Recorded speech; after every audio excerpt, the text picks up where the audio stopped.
അപ്പോൾ ഇന്നത്തെ തമ്മനയിൽ കണ്ടപ്പോൾ നിങ്ങൾക്ക് പിടികിട്ടിണ്ടാവില്ല, വേറെ ഒന്നുമല്ല, 1 lakh സബ്സ്ക്രൈബേഴ്സ് ആയതിന് നിങ്ങളെല്ലാവരും പറഞ്ഞ പോലെ ഞാൻ വ്ളോഗ് ചെയ്യാൻ പോവുകയാണ്. എന്താവുമെന്ന് എനിക്കറിയില്ല, പൊട്ടത്തരങ്ങളൊക്കെ ഉണ്ടാവും, ഒക്കെ ക്ഷമിച്ചോളൂ. പിന്നെ പുറത്തുനിന്നുള്ള സൗണ്ടൊക്കെ ഉണ്ടാവും, എൻ്റെ സൗണ്ട് തന്നെ എത്രമാത്രം ഇതിൽ കിട്ടുന്നുണ്ടെന്നും എനിക്കറിയില്ല. അപ്പോൾ ഒരു ചെറിയ വ്ളോഗ്, ഒരു തട്ടിക്കൂട്ട് വ്ളോഗ്. ക്യാമറ ഒക്കെ പിടിക്കുന്നത് പിന്നിൽ കെട്ടിയോനുണ്ട് കേട്ടോ. കെട്ടിയോൻ മുന്നിലേക്ക് വരുന്നില്ല. എന്താ വിചോട്ടം മുന്നിലേക്ക് വരാത്ത? ലേഡീസ് ഫസ്റ്റ് അങ്ങനെയൊക്കെ പറയും, ചുമ്മാ പറയുന്നതാണ്. ക്യാമറയുടെ മുന്നിലേക്ക് ആദ്യം പറഞ്ഞത് സൗണ്ട് ആദ്യം പറഞ്ഞ് ശരിയാവട്ടെ, എന്നിട്ട് ക്യാമറയുടെ മുന്നിലേക്ക് വരാമെന്നാണ് പറഞ്ഞത്. അപ്പം നമ്മളിന്ന് പോണത് എങ്ങനെയാണെന്ന് വെച്ച് കഴിഞ്ഞാൽ ഇപ്പം നമ്മളുള്ളത് അജ്മാനിലാണ്, ബീച്ചിൻ്റെ സൈഡിലാണ് ഉള്ളത്. പറ്റാവുന്ന അത്ര അവിടെ വീഡിയോ റെക്കോർഡ് ചെയ്യാൻ പറ്റുമെന്നൊന്നും എനിക്കറിയില്ല. ആദ്യമായിട്ടാണ് ഈ പരിപാടി. നാണക്കേടുണ്ട്, ആൾക്കാരൊക്കെ നോക്കുന്നുണ്ട്. അപ്പോൾ ദേ കണ്ടോ, അത് പിന്നിലുണ്ട് നമ്മുടെ സംഭവം. അപ്പോൾ നമുക്ക് മെല്ലെ നടന്നു പോവാം. അപ്പോൾ വിജോട്ടൻ ക്യാമറ പിടിച്ചോ. ഓക്കെ,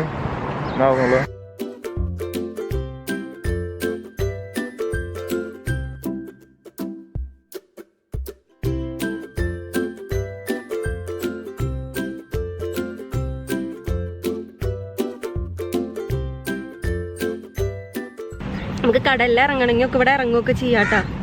ഇവിടെ കാക്ക ഇരിക്കുന്നുണ്ട്, കാക്ക ഇടയ്ക്ക് അപ്പിടുമെന്ന് സംശയമുണ്ട്.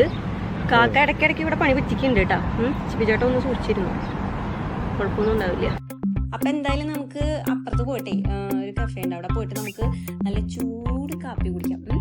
നല്ല ടേസ്റ്റാണ്.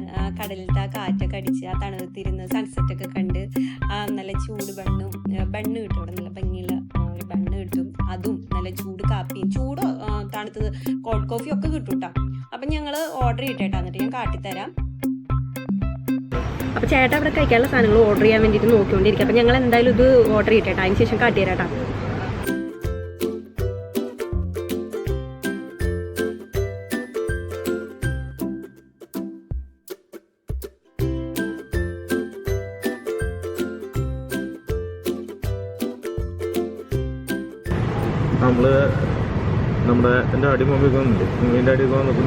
ഞങ്ങൾ ഡാഡി മമ്മിക്ക് വന്നപ്പോ വിജയ് ചേട്ടൻ്റെ ഏട്ടാ എൻ്റെ കെട്ടിയോൻ്റെ ഡാഡി മമ്മിയൊക്കെ വന്നിട്ടുണ്ടായിരുന്നു. അപ്പോൾ ആ സമയത്ത് ഞങ്ങൾ ഇവിടെയൊക്കെ കുറേ ഓടി കളിച്ചതാണ്. മമ്മി എന്ന് വെച്ച് കഴിഞ്ഞാൽ എന്നെ പോലെയല്ല, മമ്മി ഒരു മരം കയറിയാണ്. മമ്മി കണ്ടാവും ഇപ്പത് അല്ലേ? ഞാൻ പറഞ്ഞതിൽ എന്തെങ്കിലും തെറ്റുണ്ടോ കെട്ടിയോനെ? എന്താണ് സ്വന്തം മമ്മീനെ കുറിച്ചിട്ടുള്ള അഭിപ്രായം? വിജയചേട്ടൻ്റെ കാല് വെള്ളത്തിൽ തോന്നുന്നത് ഇഷ്ടമല്ല, പേടിയാണ് ഭയങ്കരമായിട്ട്. അപ്പം ഞങ്ങളിവിടെ വന്നിട്ട് ഈ കടലിൻ്റെ ഇതിലൊക്കെ ഇറങ്ങി. അപ്പോൾ ഈ സൈഡിൽ കൂടെ ഒരു പാറക്കെട്ടുണ്ട്, ആ പാറക്കെട്ട് കൂടെ നടന്നിട്ടാണ് ഞങ്ങൾ ഇപ്പുറത്തെ സൈഡിലേക്ക് വന്നത്. ഡാഡിയും മോനും കൂടിയിട്ട് അവിടെ നിന്നിട്ട് ഓളിയിടായിരുന്നു. പക്ഷേ രണ്ടും ഇപ്പോൾ കടലിൽ പോകും. കടലല്ലല്ലോ, കടലിൻ്റെ സൈഡിലേ കടന്നത്. കടൽ കടക്കല്ലാട്ടോ ചെയ്തത്, ദൈവമേ. കടലിൻ്റെ സൈഡിൽ നിന്ന് ഇപ്പുറത്തെ സൈഡിലേക്ക് കടന്നത് ബീച്ചിൻ്റെ ആ പാറക്കെട്ടുമ്പൊക്കെ നല്ല വഴുക്കലായിരുന്നു. ഞാൻ നടുക്കിലെത്തിയപ്പോൾ ഞാൻ അവിടെ ഇരുന്ന് നോക്കി ഓളിയിട്ട് തുടങ്ങി. ഞാൻ മമ്മി ഓടി കടന്നു അല്ലേ? മമ്മി ആദ്യം കടന്നു. വിജയ് ചേട്ടനും ഡാഡിയൊക്കെ അവിടെ നിന്നിട്ട് എത്തിച്ചു നോക്കായിരുന്നു പേടിച്ചിട്ട്. അങ്ങനെയുള്ള മമ്മിക്ക് ഡാഡിക്കൊക്കെ ഇപ്പോൾ കാണുന്നുണ്ടെങ്കിൽ മനസ്സിലാവുണ്ടാവും സ്ഥലം ഏതാന്നുള്ളത്. ഇപ്പം ഞങ്ങൾ ഓർഡർ കൊടുത്തിട്ടുണ്ട് സാധനം. അപ്പോൾ നമ്മൾക്ക് സാധനം വന്ന് കഴിഞ്ഞിട്ട് കാണിച്ചു തരാട്ടോ എങ്ങനെ ഇരിക്കുന്നുള്ളത്. ഇവിടെ വന്നിരുന്നാൽ നല്ല രസമാണ്. നമുക്കൊരു ഈവനിങ് ഒക്കെ അടിപൊളിയാണ് ഇവിടെ വന്നിരിക്കാനായിട്ട്. വരാത്തവരുണ്ടെങ്കിൽ ഒന്ന് വന്ന് നോക്കിട്ടാ ഈ സൈഡിലൊക്കെ ഉള്ളവർ.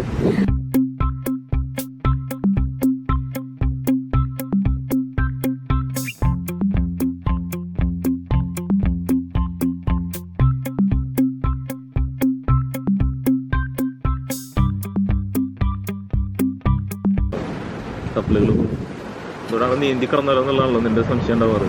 അത് ഞാൻ ഇപ്പോഴും ചോദിക്കുന്ന ഒരു സംശയമാണ്. നമുക്ക് ഈ കടലിൽ നീന്തി കഴിഞ്ഞ് കഴിഞ്ഞാൽ നാട്ടിലെത്തുമെന്നുള്ളത്. പണ്ട് ഇവള് ഭയങ്കര നീന്തലുകാരിയാട്ടോ. ഞാൻ പറയാൻ വിട്ടു പോയൊരു കഥയാണ്. ഇവള് ഭയങ്കര വലിയൊരു നീന്തലുകാരിയാണ്. അപ്പൊ കല്യാണം കഴിഞ്ഞ സമയത്തേ ഞങ്ങളിങ്ങനെ കഴിഞ്ഞ സമയത്ത് ഇങ്ങനെ പുഴ കണ്ടപ്പോൾ അവളെന്നോട് പറഞ്ഞു, ഇതൊക്കെ എന്ത്, എൻ്റെ വീടിൻ്റെ അടുത്തുള്ള പുഴ ഞങ്ങളിങ്ങനെ നീന്തി കിടക്കാറുള്ളതാണെന്ന്. സത്യത്തിൽ നമ്മൾ പാവമായതുകൊണ്ട് നമ്മളത് വിശ്വസിച്ചു. കുറച്ചാൾ കഴിഞ്ഞ് വീട്ടിൽ ഡാഡിയോടും മമ്മിയോടും ഒക്കെ ഇവള് പറഞ്ഞ് വിശ്വസിപ്പിച്ചു ഇവള് വലിയ നീന്തലുകാരിയാണെന്നുള്ളത്. അങ്ങനെ ഒരു പരിപാടിക്ക് ഇവളുടെ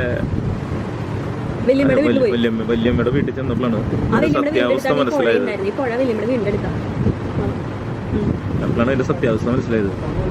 ഇവളെ 4 ആള് പിടിച്ചിട്ട് വെള്ളത്തിൽ ഇറങ്ങില്ല എന്നുള്ള കഥ അപ്പോഴാണ് ഞങ്ങൾക്ക് മനസ്സിലായത്. ഇവളെ തള്ളല് കേട്ടപ്പോൾ ഞങ്ങൾ വിചാരിച്ചു ഇവള് വലിയ നീന്തലുകാരിയാന്ന് വിചാരിച്ചിട്ടുണ്ടായിരുന്നു. അത് മനസ്സിലായി. അതിന്റെ ചേട്ടനും വല്യമ്മയുടെ ഒക്കെ പറഞ്ഞപ്പോൾ ഏകദേശം രൂപം മനസ്സിലായി. നന്നായി നീന്താൻ അറിയുന്ന ആളാണെന്നുള്ള കഥയ്ക്ക് മനസ്സിലായി. അകത്ത് കുറച്ച് വെള്ളം ഒഴിച്ചു കൊടുത്തു കഴിഞ്ഞിട്ടുണ്ടെങ്കിൽ അതിൽ കിടന്ന് നീന്തും തോന്നുന്നു. നന്നായി നീന്തും. നീ തന്നെ കടലിൽ കാല് വെള്ളം തൊടാത്ത ആളാണ് പേര് പറയണത്. ഞാൻ അസലായിട്ട് നീന്തുന്നു, അതൊന്നും അറിയില്ല. അപ്പൊ നമ്മുടെ ഓർഡർ ചെയ്ത സാധനം വന്നിട്ടുണ്ട് കേട്ടോ. നമ്മുടെ ബണ്ണും കാപ്പി. ഞാൻ കാപ്ചീനോ പറഞ്ഞില്ല, എനിക്ക് ഇഷ്ടമല്ല, എന്താണെന്ന് അറിയില്ല, അതിന്റെ ആ ഒരു കുത്തല് എനിക്ക് പറ്റില്ല. എപ്പോൾ മേടിച്ചാലും കളയാറ പതിവ്. അപ്പൊ പിന്നെ ഞാൻ ലേറ്റ് ആയിട്ട് കാപ്പി പറഞ്ഞു, ലൈറ്റ് കോഫി പറഞ്ഞു. പിന്നെ അടിപൊളിയായിട്ടുണ്ടായിരുന്നു കേട്ടോ, നല്ല ടേസ്റ്റ് ഉണ്ടായിരുന്നു കുടിക്കാനായിട്ട്, ഒരു ഇളം മധുരൊക്കെ ആയിട്ട്. ഈ ഒരു പരിവ എനിക്ക് പറ്റുള്ളൂ, ഇതെന്നെ മുഴുവൻ പോവില്ല. പിന്നെ ബണ്ണുണ്ട്. പിന്നെ വിജോ ചേട്ടനും അതെ ബണ്ണ് മേടിച്ചിട്ടുണ്ട്. ഒപ്പം തന്നെ നമ്മുടെ എന്താ പറയാ കോൾഡ് കോഫിയാണ് വിജു ചേട്ടൻ പറഞ്ഞത് കേട്ടോ. അതിന്റെ കൂടെ ചോക്ലേറ്റ് ഫ്ലേവർ ആഡ് ചെയ്തിട്ടുണ്ട്. പിന്നെ എനിക്ക് ഈ തണുത്ത ഈ ചൂടുള്ള കാപ്പി ഇതൊക്കെ നമ്മൾ അങ്ങനെ കുടിച്ച് പരിചയിച്ചിട്ട് എനിക്ക് ഈ തണുപ്പിൽ കഴിക്കാൻ എന്താണാവോ അത് അത്ര വലിയ താല്പര്യമില്ല. അപ്പോ നമുക്ക് പിന്നെ ഞാൻ കഴിച്ചു നോക്കട്ടെ കേട്ടോ, ഞാൻ പൊട്ടിക്കട്ടെ, എനിക്ക് പറന്നു പോകുന്നു.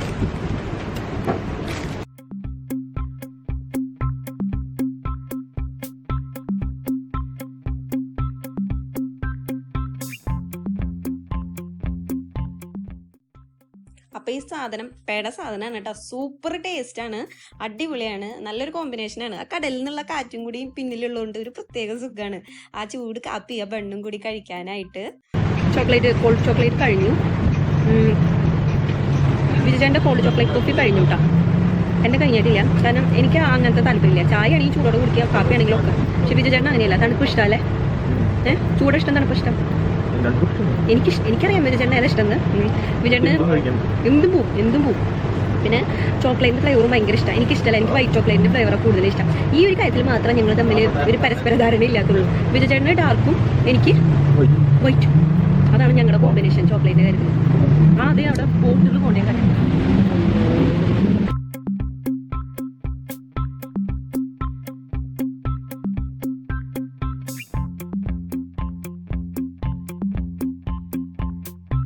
ബോട്ടല്ലാട്ടോ, അത് എന്നിട്ടായിരുന്നു വാട്ടർ ബൈക്ക് ആയിരുന്നു. എനിക്ക് അതിന്റെ പേരൊന്നും അറിയില്ല, നമ്മൾ ബോട്ട് എന്നാ പറയുള്ളൂ. ഇതിനൊക്കെ പിന്നിൽ പൂണ്ടിട്ടാ സാധനം. അങ്ങനെ നല്ല രസമാണ്, ഇവിടെ കുറെ ഭൂഭാ എന്നൊക്കെയുള്ള സൗണ്ടുകളൊക്കെ കേട്ടിരിക്കാം. പിന്നെ സൺസെറ്റ് കാണാം, അതിന് വേണ്ടിയിട്ട് കാത്തിട്ടിരിക്കണം.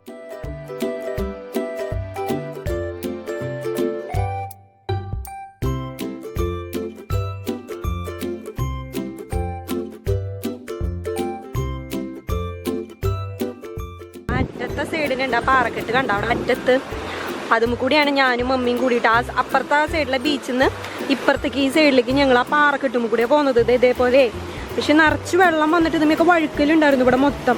പക്ഷെ മമ്മി ഒരു ജാതി ഓട്ടാടുന്നു, ഞാന് പെട്ടു, ശരിക്ക് കടലിന്റെ നടുക്ക് പെട്ടു എന്ന് പറഞ്ഞ പോലെ. വിജോ ചേട്ടനും അവരും ഇതേ ഇപ്പുറത്തെ ഈ റോട്ടിൽ കൂടെ കയറി പോന്നു, ഡാഡി. ഞാനും മമ്മി ഇതേ പാറക്കെട്ടിന്റെ നടുക്ക്, മമ്മി രക്ഷപ്പെട്ടു, ഞാൻ പാറക്കെട്ടിന്റെ നടുക്ക് പെട്ടു കണ്ട അറ്റത്ത്.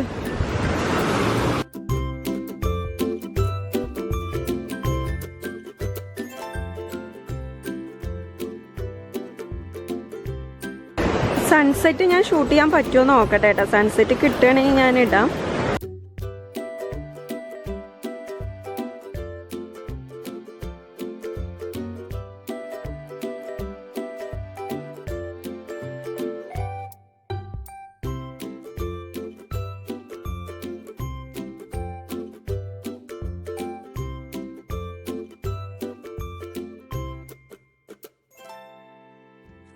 അപ്പൊ നമുക്ക് എന്തായാലും അവിടെ നിന്ന് ഇറങ്ങാം കേട്ടോ, കാരണം നമുക്ക് പുറത്തുനിന്ന് നടക്കാം, എന്നിട്ട് നമുക്ക് അവിടെ വെച്ചിട്ട് സൺസെറ്റ് കാണാം.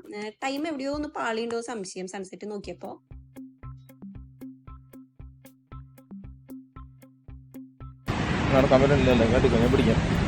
നമ്മള് ഇപ്പൊ ബീച്ചിലേക്ക് പോയോണ്ടിരിക്കാണ്, നടക്കാൻ പറ്റണില്ല, ഷൂസിന്റെ ഉള്ളിലൊക്കെ മണല് കയറി. ഈ മനുഷ്യനാണെങ്കിൽ ബീച്ചിൽ നടക്കാനുള്ള കൊതിയ, കാല് വെള്ളത്തിൽ തൊട്ട് അപ്പൊ ഓടുവിടുന്ന്.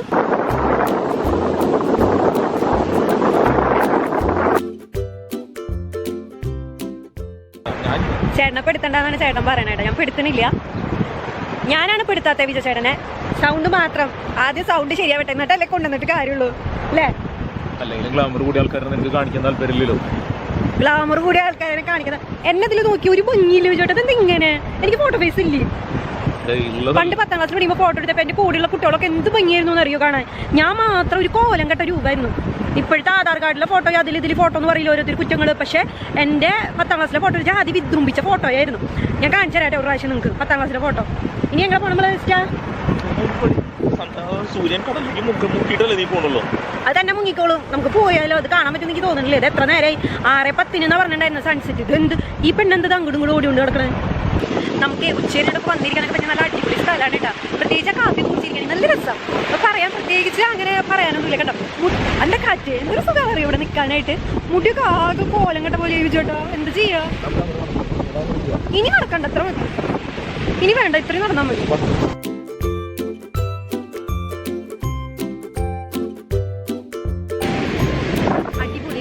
നിങ്ങൾ എന്തായാലും ഒന്ന് വന്ന് നോക്ക്. കാറ്റ് കൊണ്ടിരിക്കാൻ നമ്മുടെ കണ്ണൊക്കെ ഇങ്ങനെ ലാപ്ടോപ്പിൽ നോക്കിയിട്ട് എനിക്ക് ഇവിടെയൊക്കെ ഭയങ്കര വേദനയായിരുന്നു. ഇവിടെ വന്ന് നിൽക്കുമ്പോൾ കാറ്റടിക്കുമ്പോൾ നല്ല സുഖം. കുക്കുംബറൊക്കെ വയ്ക്കും ഞാൻ. കുക്കുംബർ എന്ന് പറഞ്ഞാൽ അതിപ്പോൾ എല്ലാവർക്കും അറിയാം. ആ സാധനം വെച്ചിട്ട് എനിക്ക് കണ്ണിൻ്റെ ചുറ്റും തണവ് കിട്ടാം. പക്ഷെ കാര്യമൊന്നുമില്ല. ഇവിടെ വന്നപ്പോൾ ഇതൊരു തണുത്ത കാറ്റാണ്. ഇപ്പോഴാണ് വരാൻ പറ്റിയ സമയം കേട്ടോ. ഇവിടെയൊക്കെ ഉള്ളവർക്ക് ഈ കുറച്ചുകൂടി കഴിഞ്ഞാൽ നല്ല ചൂടാവില്ലേ, എല്ലാവർക്കും അറിയണതല്ലേ. മണ്ണായാലത്തെ അവസ്ഥ കണ്ട. ചെരുപ്പ് കൂലി നടണം കാണുമ്പോൾ പണ്ട് ചെരുപ്പ് കച്ചവടം ജോലിയായിരുന്നു തോന്നുന്നുണ്ട്. അത് ഭംഗി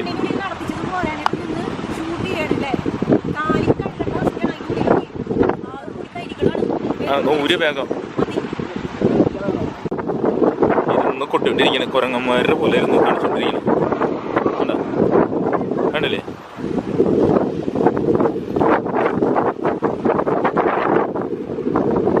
നന്നായിട്ടില്ലേ? നല്ലതായിട്ട് നല്ല ഭംഗിയാണ്. വായു പോവാ.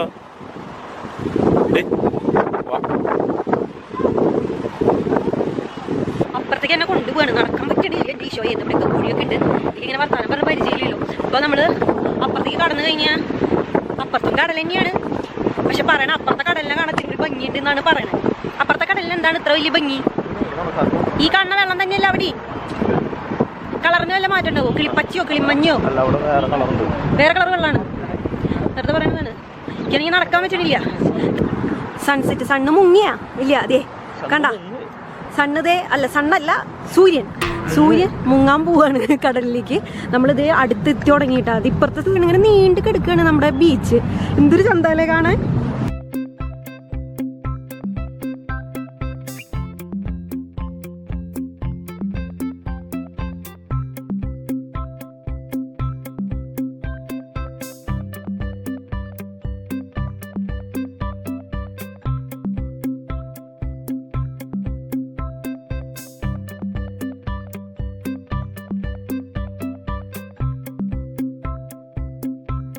ഇരുട്ടായി തുടങ്ങിയപ്പോൾ ഇവിടെ. അപ്പം ഞാൻ വിചാരിച്ചു എന്തായാലും ഇനി ഇത്ര മതി. ആദ്യം ഒരു കുഞ്ഞ് വ്ളോഗ് പോലെ ഒന്ന് ചെയ്ത് നോക്കാം. എന്താവും നിങ്ങളുടെ അഭിപ്രായം ഒന്നും അറിയില്ലല്ലോ. പിന്നെ കുറേ പേര് ചോദിച്ചു എന്താ പറയുക, ചിത്രൂസ് നാരേനെ വിളിക്കണത് എന്താണെന്ന്. എൻ്റെ പേര് ചിത്ര എന്നാട്ടാ. ചിത്രൂസ് എന്ന് തന്നെയാണ് വിളിക്കണത്. വീട്ടിൽ അപ്പച്ചൻ വിളിക്കുന്നതാണ് ചിത്രൂസ് എന്ന്. ചിത്രൂസ് എന്നല്ല, ചിത്രൂ ആണ് അപ്പച്ചൻ വിളിക്കാം. അമ്മച്ചി അത് വിളിക്കും. പക്ഷെ അപ്പച്ചനാണ് കൂടുതൽ ചിത്രോ എന്ന് വിളിക്കാം. അപ്പോൾ കല്യാണം കഴിഞ്ഞിട്ട് ഒരു 2-3 മാസമൊക്കെ ആയപ്പോൾ ഞാൻ ഇങ്ങോട്ട് വന്നിട്ടുണ്ടായിരുന്നു. ഇങ്ങോട്ട് വന്നു. അപ്പോൾ വിജയചേട്ടൻ അധികം നാട്ടിൽ എൻ്റെ വീട്ടിലൊന്നും അങ്ങനെ പരിചയമില്ല. കല്യാണം കഴിഞ്ഞ 1 മാസം ആകുമ്പോഴത്തേനും വിജയേട്ടനും പോകുന്നു. അത് കഴിഞ്ഞിട്ടൊരു 3-4 മാസമായിട്ടുള്ളൂ ഞാൻ ഇവിടെ വന്നിട്ട്. അപ്പോൾ തന്നെ കുറച്ച് ആരോഗ്യ പ്രശ്നങ്ങൾ കാരണം വീണ്ടും ഞങ്ങൾ നാട്ടിലേക്ക് പോയി ഡോക്ടറെ കാണിക്കാൻ കാര്യങ്ങൾക്കൊക്കെ എനിക്ക് വേണ്ടിയിട്ടാണ്. അപ്പോൾ അങ്ങനെ നാട്ടിൽ ചെന്നപ്പോൾ വിജയചേട്ടൻ കുറച്ച് നാൾ അപ്പോൾ വീട്ടിലൊക്കെ ഉണ്ടായിരുന്നു. എൻ്റെ വീട്ടിലേക്കൊക്കെ വന്ന് പരിചയമായി കല്യാണം കഴിഞ്ഞിട്ട്. അപ്പോൾ അവിടെ അപ്പച്ചൻ വിളിക്കണ കേട്ടു തോന്നുന്നു ചിത്രൂന്ന്. ഒരു ദിവസം ഞാൻ വയ്യാതെ ഇവിടുന്ന് വയ്യാതെയുള്ള പോയത്. അപ്പോൾ ആ സമയത്ത് റൂമിൽ ഇങ്ങനെ കിടന്നുറങ്ങുന്ന നേരത്ത് വിജയചേട്ടൻ്റെ വീട്ടിൽ വിജയേട്ടൻ ഒരു ദിവസം ചിത്രൂ കൊണ്ട് എന്നെ വിളിച്ചു. അപ്പോൾ ഞാൻ സത്യത്തിൽ അപ്പച്ചൻ വിളിക്കണം അതേപോലെയായിരുന്നു എൻ്റെ കെട്ടിയം വിളിച്ചത്. ഞാനൊരു ചോദിച്ചു അപ്പച്ച അവിടെ ഇരിക്കുന്നുണ്ട്, നമുക്ക് വയ്യാതെ ഇരിക്കുമ്പോൾ നമുക്ക് വീട്ടുകാരെ മിസ് ചെയ്യല്ലോ. അപ്പോൾ ഞാൻ ചോദിച്ചു അപ്പച്ചപ്പുറത്ത് ഇരിക്കുന്നുണ്ട്. ഞാൻ ഓടി ചെന്ന് നോക്കി, വയ്യാതെ പ്രശ്നമായിരുന്നു. അപ്പോൾ വിജയേട്ടൻ ഹാളിലിരിക്കാം, ഓർമ്മയുണ്ടോ? അപ്പോൾ വിജയേട്ടൻ പറഞ്ഞു. അപ്പോൾ വിജയേട്ടനെ നോക്കി. അപ്പോൾ ഞാൻ പറഞ്ഞു വിജയേട്ടനാണ് വിളിച്ചത് അപ്പച്ചൻ വിളിക്കണ പോലെ. അവിടെ നിന്ന് വിട്ടിട്ട് വിജയേട്ടനും എന്നെ ചിത്രൂന്ന് വിളിക്കുക. ആൾക്കാരൊന്നും അങ്ങനെ കൂടി നിൽക്കുമ്പോൾ ചിത്രൂന്നൊന്നും വിളിക്കില്ല, ചിത്രാന്ന് വിളിക്കുള്ളൂ. ആൾക്കാരൊന്നും ഇല്ല, നമ്മുടെ സമയത്ത് നമ്മുടെ വീട്ടിലൊക്കെ ചിത്രൂന്ന് വിളിക്കും. അതാണ് ചിത്രൂവിൻ്റെ കഥ. അപ്പം ഇനി വിജയേട്ടൻ എന്തെങ്കിലും എന്നിട്ട് ചാനൽ തുടങ്ങാനായിട്ട് പേരന്വേഷിച്ച് നടക്കായിരുന്നു. എന്നിട്ട് എന്നിട്ട് വിജയചേട്ടൻ തന്നെ പറഞ്ഞു നീ ആ പേരന് ഇട്ടോ, ചിത്രൂസ് എന്ന് ആക്കിയാൽ മതി എസ് ചേർത്തിട്ട്. അപ്പോൾ അങ്ങനെയാണ് നമ്മൾ ചിത്രൂസ് റെസിപ്പീസ് ഇട്ടത്. അപ്പോൾ ഏകദേശം ഇവിടെയൊക്കെ ഇരുട്ടായി. ഇവിടെ ബിൽഡിങ്ങുകളിലൊക്കെ ലൈറ്റ് ഇട്ട് തുടങ്ങി കേട്ടോ. നല്ല ഭംഗിയുണ്ട് കാണാനൊക്കെ. അപ്പോൾ നമുക്ക് വ്ളോഗ് അവസാനിപ്പിക്കാം അല്ലേ വിജയേട്ടാ? വ്ളോഗ് എന്നൊന്നും പറയാൻ പറ്റില്ല കേട്ടോ, തെറ്റുകുറ്റങ്ങളൊക്കെ ഉണ്ടാവും. അപ്പോൾ എല്ലാം നിങ്ങൾ ക്ഷമിക്കുക അല്ലേ, അതല്ലേ നമുക്ക് പറയാനുള്ളത്. പിന്നെ ഈ മുടി ഇതൊക്കെ എങ്ങനെയാണോ ഈ വ്ളോഗ് ചെയ്യണവരനൊക്കെ സമ്മതിക്കണം കേട്ടോ. ഭയങ്കര ബുദ്ധിമുട്ടുള്ള കാര്യമാണ്, നമുക്ക് ചമ്മൽ പാടില്ല. പിന്നെയെന്ന് ചോദിച്ചാൽ ഈ ബാറ്ററി ഒക്കെ കുറേ നേരം നിൽക്കുന്നതാണ് എൻ്റെ ധാരണ. എവിടെ 2 വീഡിയോ എടുക്കുമ്പോഴത്തേനും എന്താണ്ടായേ പിശ് അടിച്ചു തുടങ്ങി ക്യാമറ. അപ്പോൾ പിന്നെ അപ്പോൾ നമ്മൾ എന്തായാലും അവസാനിപ്പിക്കുകയാണ്. ഇത്രേ ഉള്ളൂ. അപ്പം അത്ര വലിയ വ്ളോഗൊന്നും അല്ല. അപ്പോൾ കുറേ പേര് പറഞ്ഞു ഒരു ചെറുത് ഇടുന്ന് കുറേ പേര് നിർബന്ധിച്ചു. എനിക്ക് പേടിയാണ് ഇങ്ങനത്തെ ചെയ്യാനൊക്കെ. അപ്പോൾ എത്ര നന്നാവും നമുക്ക് പരിചയമില്ലല്ലോ. അപ്പോൾ എന്തായാലും ഇഷ്ടമായി കഴിഞ്ഞാൽ കമൻറ്റ് ബോക്സിൽ ഒന്ന് പറഞ്ഞോളൂ കേട്ടോ. അപ്പോൾ നമുക്ക് മറ്റൊരു റെസിപ്പി ആയിട്ട് കാണാം. ഇനി വ്ളോഗ് വേണ്ട, നമുക്ക് മറ്റൊരു റെസിപ്പി ആയിട്ട് കാണാം കേട്ടോ. ഇനി വിചാരണ എന്തെങ്കിലും പറയണ്ട? നാണക്കേടായിട്ടിരിക്കും ഇവിടെ വീഡിയോ. ഞാൻ ഈ ക്യാമറ എനിക്ക് അതിലേറെ ചമ്മല്. ഇനി കൂടുതലൊന്നും പറയണില്ല കേട്ടോ. അപ്പോൾ ബൈ ബൈ.